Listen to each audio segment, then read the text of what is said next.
আসসালামু আলাইকুম। এটি একটি রিয়েলমি C51 মডেলের ফোন। এই ফোনের নতুন একটি সমস্যা আপনারা দেখতে পাচ্ছেন যে চার্জে লাগিয়ে রাখলে কিছুক্ষণ পরে চার্জারের লাইট বন্ধ হয়ে যায়। তো অনেকেই মনে করবেন যে ভিভাস লাইন থেকে সমস্যা। এটা ক্লিয়ার করার জন্য আমি মাল্টিমিটারের সাহায্যে ভিভাস লাইন চেক করেছিলাম এবং এখানে আমরা কোনো শর্ট পাইনি। রিভার্স বায়াসে চেক করেছি, ভ্যালু দেখায় এবং ফরওয়ার্ড বায়াসে ওয়েল দেখায়, তার মানে এই লাইনটা একদম ক্লিয়ার আছে। তো মূলত এটি ভিভাস লাইনের কোনো কাজ নেই। এটি হলো সিম চেম্বারের উপরে দেখবেন যে কয়েকটা রেজিস্টর আছে, এই রেজিস্টরের মধ্যে একটা রেজিস্টর আপনারা রিমুভ করবেন, আশা করি সমাধান হয়ে যাবে ইনশাল্লাহ। তো রেজিস্টরটি সুন্দরভাবে রিমুভ করলাম, আপনারা দেখতে পাচ্ছেন।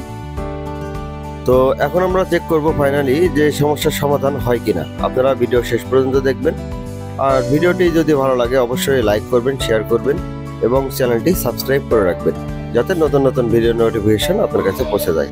তো ধন্যবাদ সবাইকে।